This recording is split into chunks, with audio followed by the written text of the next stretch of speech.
What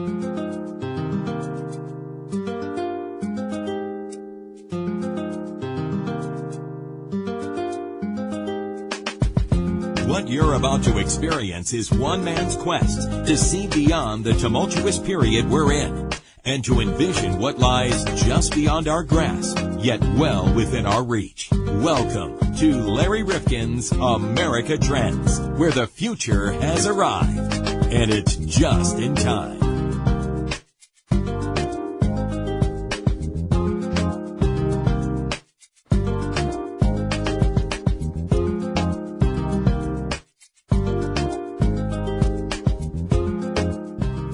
Welcome back to AmericaTrendsPodcast.com.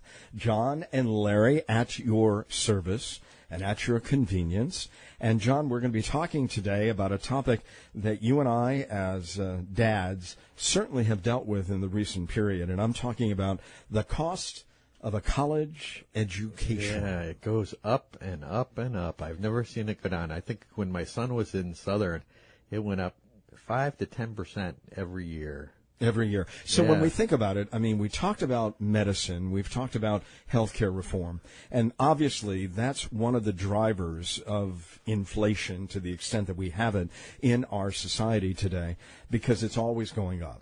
And it's unavoidable. We all need healthcare.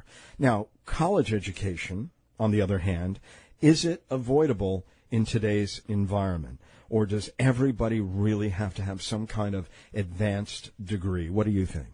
I think we're trying to push college too much. There's a lot of kids out there that are probably better off with being. I mean, we need electricians, we need plumbers, we need people who can build stuff. So I honestly think this big college push it's not for everybody, and that we should be more we should look at kids better before we figure out what they need to do. Well, there are a lot of kids, you're right, I mean, who could do something really meaningful with their lives, with their hands, and so forth. But they have to go through licensing. They have to be motivated to do that. Don't forget, we did that series, Men Without Work. And unfortunately, we've got a lot of idle hands. We still haven't figured out what that means. We figured that out, if I can remember. Well, idle hands is the devil's workshop. The devil's workshop. Well, there are a lot of people who are occupying the devil's workshop. So not only are they not going to college, they're not even finishing high school, or if they are, maybe they did it just to get through it, and now they're sitting on the couch and they're playing the latest Xbox. So it's not a good thing. And a lot of people really do believe in their own minds that their kids have to go to college, even if it's just for other reasons. And let me talk about some of the other reasons, John, that I think college is a good thing in general. First of all, you go away from home. That's true. And you got to grow up a little bit. Right. Then you get to live in these squalid congregate conditions. Well, actually, they're not. And that's one of the drivers, I think, because when I lived in a dorm, I mean, believe me, this dorm was nothing to brag about. And my roommate and I, well, it almost felt like heaven when he came into our room because of all the dust. I mean, really, it had that kind of heavenly aura. You were living with pig pens? It was not the best thing, and you would never know that today, since we keep our house so perfect these days. So I grew from the college days. There you go. Then, of course, you have to make a lot of judgments about your own behavior pressed against the pressures of your peers. It really forces you to become more of an adult and try to make really good decisions, because mom and dad aren't there to bail you out. That's true. That is true. I mean, that's an important thing.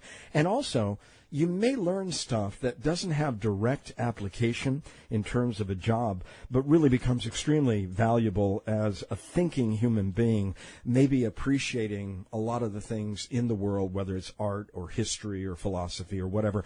So even if you're getting a liberal arts degree, I think there's a lot of value in it. However, having said that, I know that there are many people today who are looking at a college education and saying, given what I'm going to be coming out with in terms of debt, is this really something that I need to have? That's what I was going to say, because how many people are going to college and getting degrees in something that they can't possibly work in, or the jobs don't exist. I mean, but even if they didn't go for that reason, the larger question is, am I ever going to be able to get out under the burden of this debt? And don't forget, there are a lot of implications to going to college, particularly if your parents then use that as the basis for delaying their own retirement desires. So that means you've got more people going into retirement who really have so little to rely on. And you've also got young people coming out who can't really get a start the way you and I did with families and homes and so forth because they're saddled with this debt. Yeah, it's a pickle. It's a real pickle. Well, I know. We're not going to start talking about pickleball, are we? No. Which I'm about ready at this stage to play. But I will tell you that I had a grand total, and I'll never forget this, John. My grand total of debt that I came out of the University of Connecticut with, well, take a guess what it was. How much?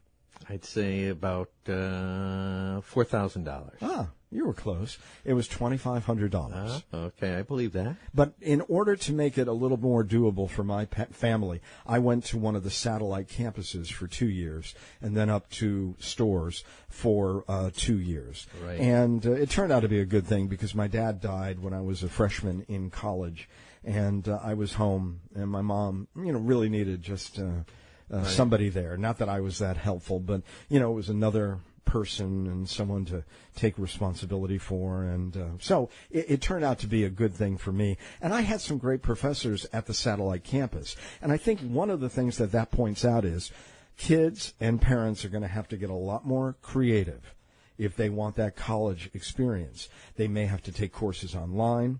They may have to go to a community college, even though that was never perhaps in their thinking. They may have to speed up the number of courses so they can get through this more quickly and not have to spend money on room and board, because a lot of kids are fifth year and sixth year. There's got to be some approaches we can take to make this thing just a little less expensive. Oh, there's got to be something. Well, I know New York is talking about free college for... Now, I don't know. I'm not sure that that's good either, because that kind of takes away from, hey, if you worked and, as part of your college, it means something to you. But now if we give it away, that's a whole other ballpark. Well, they're trying also to keep some of their talented kids in the state of New York, because I think you have to stay there for a period of time to qualify. You have to say, I'll work in New York. Don't forget, in the state in which we are now conducting the interview that we'll be conducting, the state of Connecticut, we're losing a lot of bright young minds. And in many ways, they're getting aid in some fashion. They're getting it from the state of Connecticut, putting it into the public university, or they're getting one of the federal loans or what have you. So it's another incentive to try to get these kids to stay somewhere around here to contribute to the economy. Because without these bright young kids, I don't know where we're going to be. Yeah, but we still need those high-tech jobs for those bright kids. No, you're right. We do. Well, we've got a lot of issues. It's sort of a double-edged sword here. But let's think about it. There are some universities today who are gobbling up.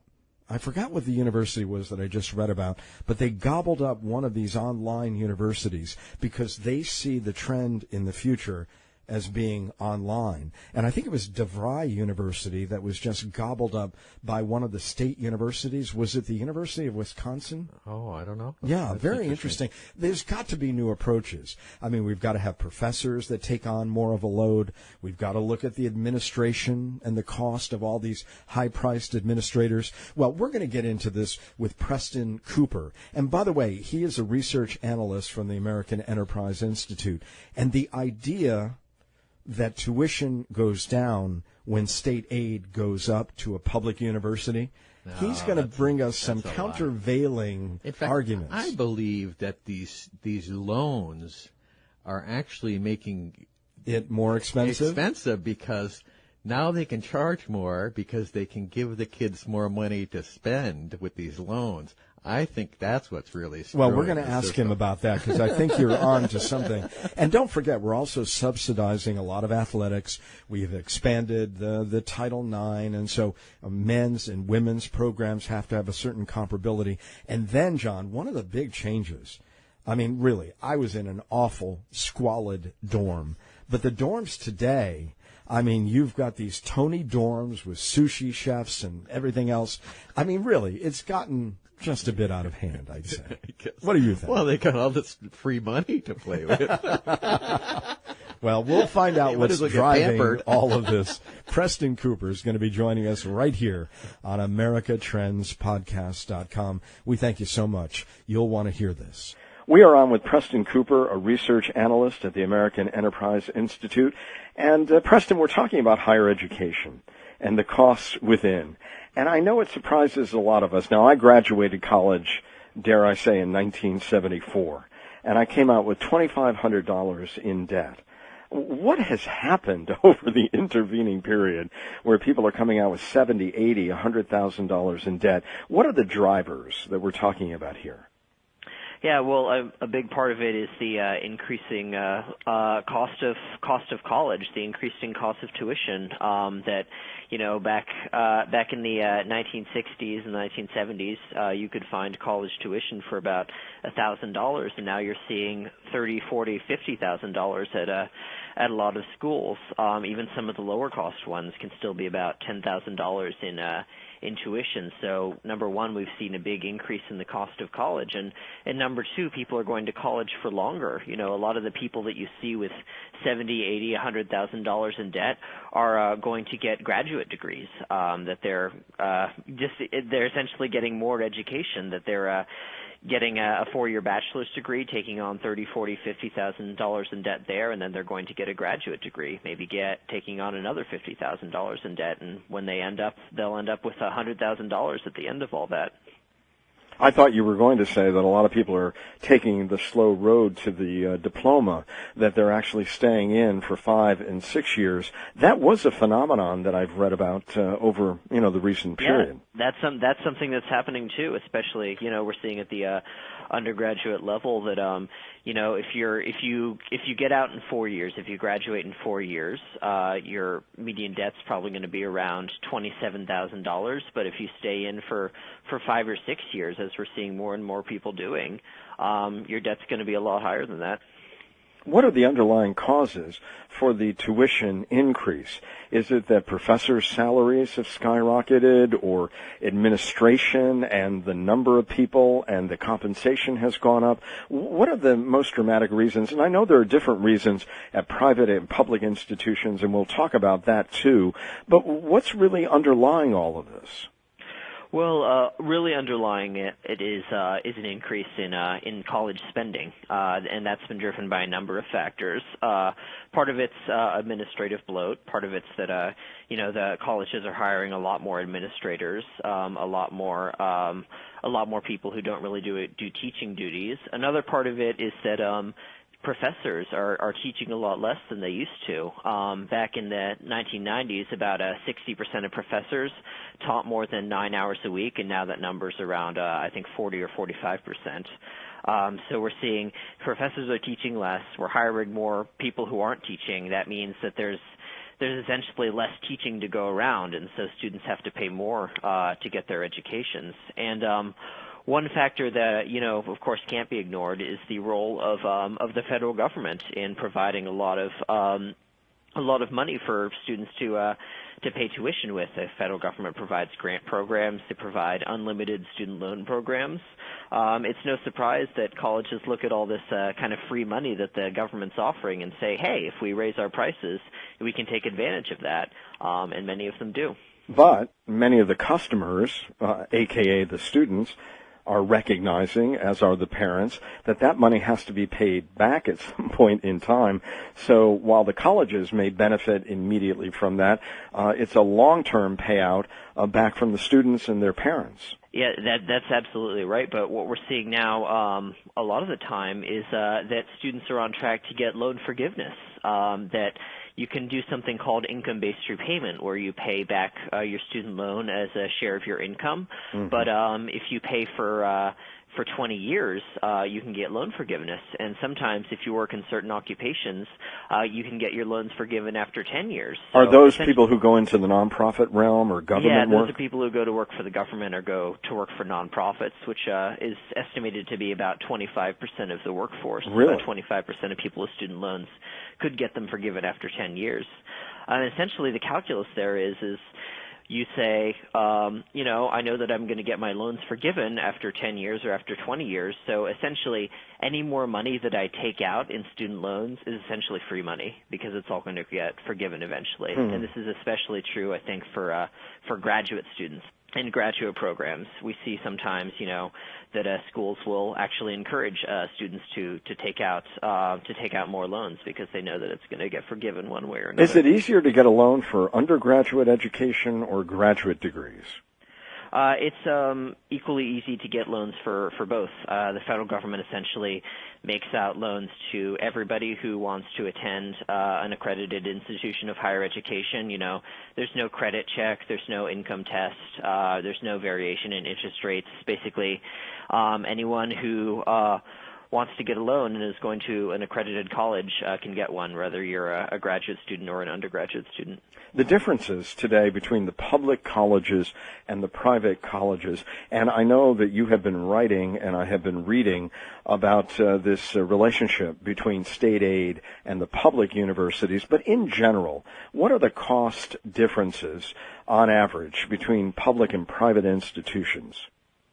Yeah, so we're seeing right now that median tuition charge that students are paying after all financial aids taken into account at a public four-year college is right around $10,000 or so, and that's including both students who are residents and students who are non-residents. At a private nonprofits, I believe the number is now around $20,000 or $25,000 dollars a year. So it is somewhat higher at the private nonprofit colleges. And do you see any trend that would help to abate any of these changes that we've seen over the last 20 years? Are we seeing, for example, that online education is becoming much more competitive in people's minds, or that parents are really directing their kids to look at lower cost alternatives? Yeah, well, we're absolutely seeing online education become a much bigger factor in the higher education market. But how online education is not necessarily a cure-all. I mean, sometimes online colleges can be pretty expensive too. Part of that's because the competition, the public and the private nonprofit colleges, the traditional colleges, are also pretty expensive. But I'd say I've been a bit underwhelmed by by the role of online education in the higher education marketplace and how much that has brought down costs. Now, did I read, was it the University of Wisconsin buying DeVry or one of these state institutions, I thought? Yes, buying Purdue bought a Oh, Kaplan. Purdue. It was, and that's private. Okay. So Purdue's a public university, but it bought Kaplan University, which was a private for-profit online college. And what is their motivation? I mean, what is their strategy in doing that? Well, I think that it really opens up a kind of a new market for them in terms that they can serve a lot more students online. A lot of students will probably pay for the privilege of getting an education under the banner of Purdue University, which is obviously a pretty prestigious public university. I imagine that they think that will be a good revenue source for them, as well as Mitch Daniels is the president of Purdue. He's very into innovation and very into the future of higher education and helping it evolve and get past kind of the outdated models that it has right now. So I imagine he has a kind of a personal investment in being part of what he may see as transitions and movement into new models in higher education. Well, let's talk about some of the new models. For example, when we do look at the fact that a lot of kids are being moved to satellite campuses that are closer to home so they don't have to pay room and board, or they're encouraged to go to a community college and have those credits transferred for the first 2 years of the experience. Do we see a trend toward parents really trying to push kids in that direction? I've not seen too much of a trend in that direction. Actually, community college enrollment has declined in the last few years, while kind of the traditional public and private nonprofit four-year colleges, that enrollment remains relatively flat. But that's the kind of thing that does work for some people. That some people decide they want to get their first 2 years of a bachelor's degree done at a community college where the costs are a lot less, than they transfer to a traditional four-year school and complete their education there, and they can save a lot of money that way. But I think the key is that there's no one model that works for everybody. And while that model does work for some people, they end up going to the community college and they end up just dropping out entirely. And that's also something that I think we need to be aware of as we're kind of thinking about. So what's going on with the community colleges? Because many think that they are tailoring their programs to be much more specific to the jobs in their community. And a lot of people are looking at a college education as being much more transactional these days. What am I coming out with that can justify these expenses? So where are community colleges going wrong in that equation?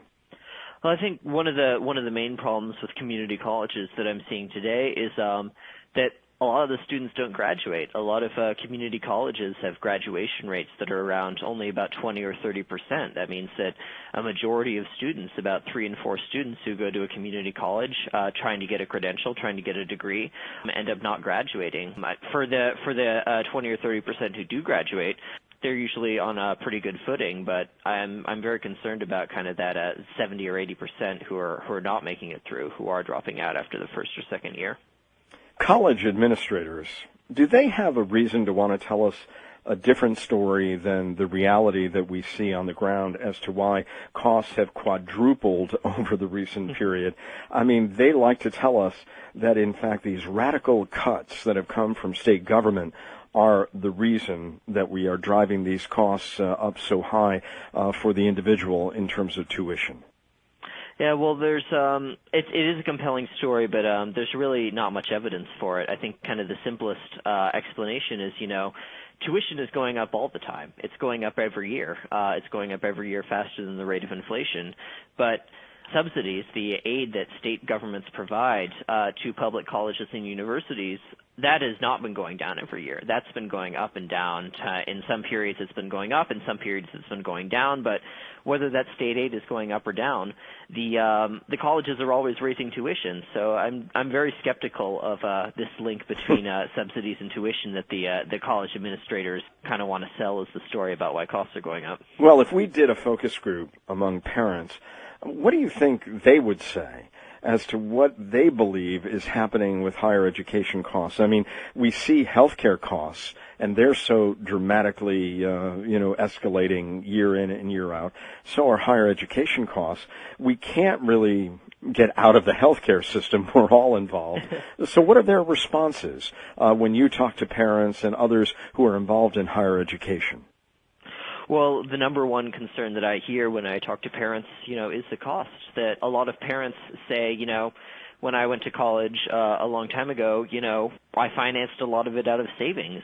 Maybe I went for a summer job and I worked it off. Or I got a summer job and I worked it off, or my family helped save. But the cost of college has gone up so much that those options are just out of reach for a lot of people. I mean, a summer job really can't cover the cost of college at most universities anymore. Most families don't have the means to save enough to pay 4 years of tuition at a college for their children, let alone multiple children, and there's just not a whole lot that the parents can do, feel that is in their control in order to pay for college. So, is there a price resistance that's beginning to develop here in America, where parents are saying, "Sorry, you're not going to go, not on the dime that I have, because that's going to delay my ability to pay for my own retirement," and of course, these escalating costs, if they're left for the child to bear, it allows them less opportunity to build a family and homes and so forth. So it has an impact on the later life of the parents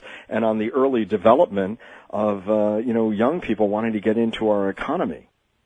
Yeah, well, I haven't seen the data on that, but that's not a story that would surprise me at all. I think we are seeing that more of the costs are being shifted to students in terms of they're paying for or with student loans. The government's happy to oblige with that and step in and provide that financing, which is ending up driving up a lot of the cost of college itself.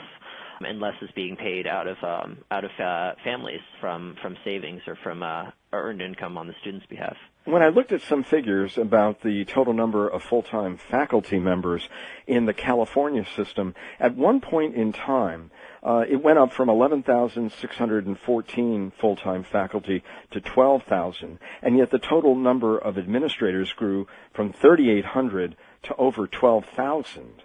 221%. Those are pretty amazing statistics there. Yeah.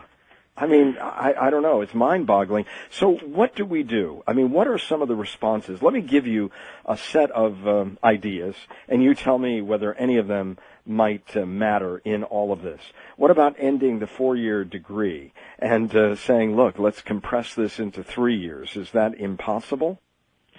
Yeah, I mean, I think it's certainly something that can be looked at. I'm not sure if it can work for everybody, but I think that colleges may want to take a look at whether all of the courses that they're having students take are really necessary for their education and are really necessary for the field of study that they're pursuing, and maybe trying to cut some of those less important courses so the student can finish faster. But a lot of that is going to have to be on the student. The student is probably going to have to make kind of a conscious decision to say, I'm going to try to finish in 3 years. I'm going to try to take more classes this semester, or maybe take some summer classes to try and finish in 3 years. So it would really have to be a partnership between both the colleges and the students. But I'm not sure I see a whole lot of will for that right now. I'd like to see more will for it. Would there be any possibility that anyone would imagine killing the idea of tenure? Killing the idea of tenure. That's also something that I think is an interesting idea that could be looked at. Tenure can be important for academic freedom, to make sure that college administrators who might not like what a particular professor is saying don't threaten them with their job. But also on the other hand, we have a lot of professors who just don't teach very much, or who may be ineffective at teaching. So increase their workloads, or? Yeah, I think we could increase their workloads, and for some of the older professors who might not be teaching very much, or might not be the best teachers, maybe there should be some way to kind of transition them out. What about all the research that is going on that at times takes some of these professors out of the classroom? Can some of that be curtailed? Is government funding for a lot of that research beginning to slow down a bit? Yeah, well, I think universities should definitely take a hard look at, whether having professors just do research all the time is really the best thing for the college, and is really the best thing for the students. I would say that research it's certainly important, but there's a lot of research out there, and not all of that research really needs to happen. And perhaps, this is all one big trade-off. Perhaps some of the time that the professors are spending on research could be better spent on teaching students. Now, many of us have read about these Tony dorms out there with sushi chefs and all kinds of amenities, certainly things that I didn't have when I went to school. Is that something that they've been spending an awful lot of money on? I think they've been spending more and more on that. Sometimes you see the tuition is going up fast, obviously, but sometimes room and board costs are going up even faster than this tuition, and a lot of that is being driven by kind of the fancy dorms, by the lazy rivers. And I'd like to bring up the example of Germany, because Germany has world-class universities, but you walk onto a German college campus, and it's not always pretty. You don't always see the nice buildings, and you don't always see the fancy dorms, but they know how to which costs are kind of necessary and which costs kind of aren't. They really don't have that culture of we have to have all these fancy dorms and these fancy dining halls like we do in America. And I think probably that's something that maybe we could take a little bit of a page from their book and kind of refocus on the education. What about moving a certain percentage? I know you don't seem to be a big fan of certain online education, but over the years, tele-education has been tried in rural school districts and the like. What if we move, say, 15 to 20% of the classes and put them online so that we're sharing professors across different universities? Yeah, that's an idea that could work. I'm not sure. I'd like to see it tried. I'd like to see what happens with that idea, and to see if it can be a viable solution for the higher education market as a whole. I think that's it kind of comes back to the point of higher education isn't being forced to innovate, that higher education is kind of continuing the same model it's always continued with, and doesn't really have the impetus to reach into these new models and reach into these new forms of delivering education. So they have to try different things, and some of the things they try are going to work, and some of them aren't going to work. But we're never going to figure out if they don't try, and that's one of the reasons that I was very happy to see that Mitch Daniels at Purdue is at least trying to reach out into some of these new models, like buying Kaplan and delivering some education online. Maybe it's going to work, maybe it's not going to work, but we have to try. Even the cost of college textbooks, I read that it's averaging about $500 or more a semester. Aren't there more creative ways, working with Amazon, renting books, doing various things that might put some of the books online? Yeah, I would love to see. I would love to see a lot of that. One also idea is to go with the international editions. I mean, just drawing from personal experience, that's something I would do in college. Is I would love to see if there was an international edition of the textbook and get it shipped to me, because sometimes that's a lot cheaper than the U.S. version. What about these number of administrators? What are they doing? I mean, if they're growing at 200% over a sweep of time, are they all necessary for organizational effectiveness? I highly doubt that they're all necessary for organizational effectiveness. But one also thing to keep in mind is a lot of the regulations that are coming out from Washington are making it necessary to hire lots of administrators in order to comply with them. We saw under the Obama administration they put out all this guidance about how universities have to comply with Title IX. And so a lot of universities had to hire Title IX coordinators and people to ensure that the universities are complying with Title IX and doing all this stuff that really universities shouldn't be doing. But that's one part of it, is that when Washington says you have to comply with X, Y, and Z regulation, the universities have to hire people to ensure that the university is complying with X, Y, and Z regulation. What about subsidized athletics? And you mentioned Title IX, so you have to have comparable problems for programs, I should say, for men and for women. Has that been a driver of cost? Yeah, I think what a lot of universities often say is, if we pour a bunch of money into our athletics team, then, that's going to come back to us in donations. That happens certainly for some of the Division I schools, some of the really primarily college football programs. Schools. Yeah, but that doesn't happen for everybody. And I think a lot of universities say, hey, we're going to be the University of Kentucky, and we're going to have a great football program or a great basketball program that's going to bring in a ton of money, and they end up just wasting a lot of money on fancy stadiums and $1 million salaries for coaches that just aren't justified. Have you seen many or any colleges look at their compensation systems, which reward seniority, tenure, of course? And what about those that might try to look at quality or results? I would like to see more of that. I think it comes back to the point about how colleges, they kind of live in their little bubbles, that they don't have a lot of competition. They don't really have a lot of emphasis to innovate and to take a hard look at their budgets and say, how much of this is really necessary? What can we cut? What should we keep? There's all this money coming from the federal government. There's all this money coming from states. They're insulated from competition. They've got a captive student population. There's just not a lot of incentive to reach out and try new things, to cut stuff that's not working and double down on stuff that is working. Do you think there are a lot of duplicative offerings? Can we tighten the links between the program performance and how the program gets the student ready with skills to enter the workforce? Yeah, I mean, one thing that I think might be able to bring down costs a little bit, kind of in that vein, is why does every college have to offer every kind of major that there is out there? Why does every college have to offer 100 different majors when maybe they could specialize and be really good at 20 majors, and then if the student is interested in something else, they could go to a different college that specializes in its set of majors. But when every college tries to be really good at everything, their resources ended up getting stretched too thin, so they have to pour more money into the programs, and costs go up. Is there anything to the idea, we talk about transparency in terms of our medical bills, and none of us have any idea what's really included in those bills, particularly when we get them and we can't make heads or tails of them. What about college tuition invoices? Do they detail the cost components that students are facing, or is it just one large sum of money? Yeah, well, the tricky part there is that they do tell you what costs you're actually going to pay, but they don't do that until after you've accepted their letter of acceptance. So often the students don't know what they're going to pay when they're going to the colleges, and it's only after they get accepted and after they accept do they actually get their financial aid letter. So it's kind of hard for the students to discriminate between colleges based on price when they don't have a lot of the information up front. Absolutely.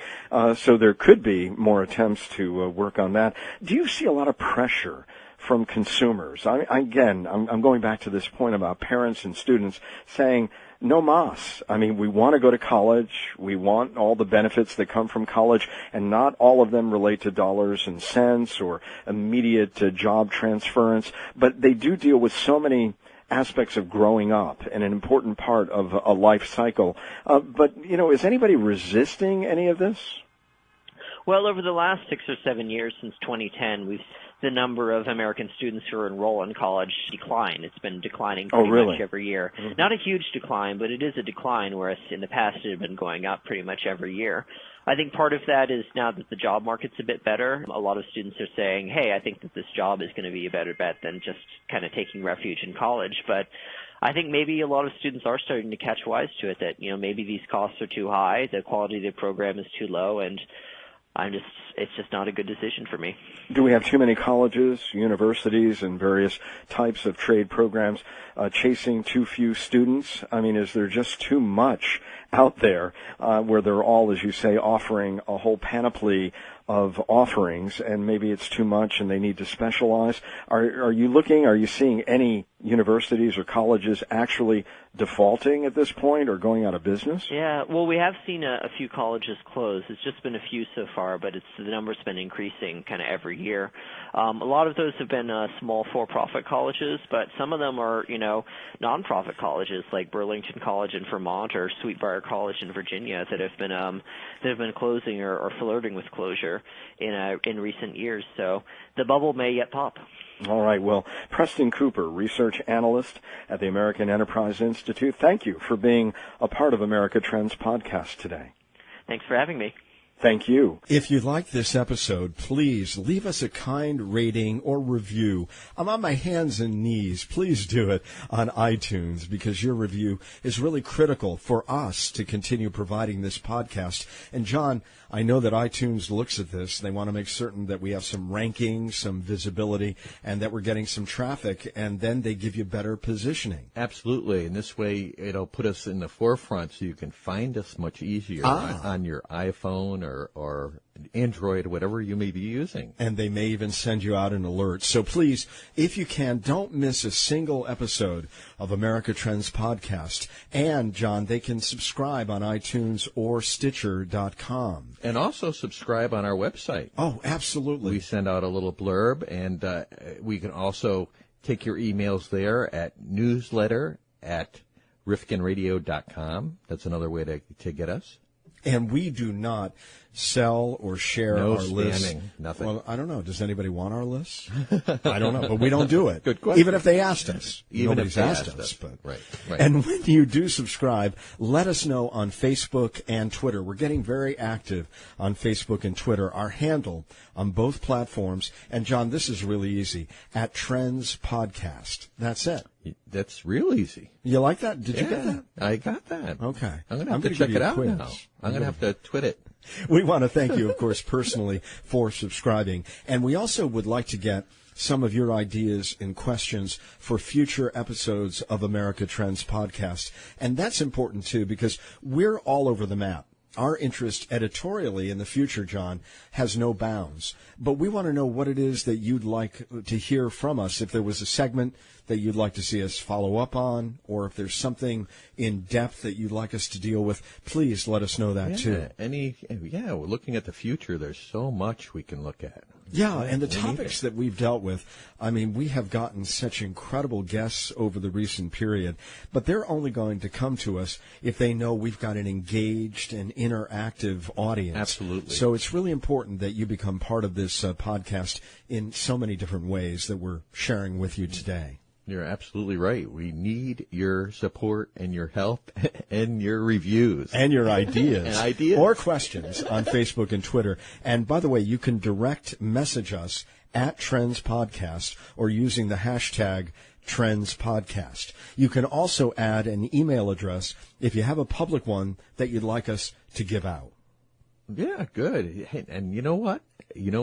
We didn't mention Amazon. Oh, yes. We have an Amazon store. Yes. And so if you go up, you don't have to buy the things that might be highlighted at that particular time. You can buy any book, and there's some benefit that comes back Just to put us. what you're looking at in the little search engine block there, and it'll take you right to Amazon, and it'll help us out. Absolutely. And it doesn't really cost you anything more because they have built that into their pricing structure. So we get a little taste and you get more programming like this and you get the item that you were looking for. So it works for all of us. It's a win-win. Absolutely. Win-win-win. Win-win-win. So for more information on America Trends and for the latest updates on upcoming episodes, be sure to like our page on Facebook and follow us on Twitter. You can find us at Trends Podcast. And again, you can find John and I here in our studio performing as best we can for you. That's right. And Let us making out. certain- What's that? Let They're us not going to out. let us out. No one is. Hey, listen, thank you so much for joining us today on America Trends. We'll see you next time. We hope to hear from you soon. Oh, by the way, we are posting all the time. And we're posting on Tuesdays and Thursdays. Good point. So just be aware, if you're looking for new episodes, they're coming on Tuesdays and Thursdays. When you wake up, before you go out on your jog or your walk and you want to take us with you, we'll be there for you. Very good. All right. Have a great day.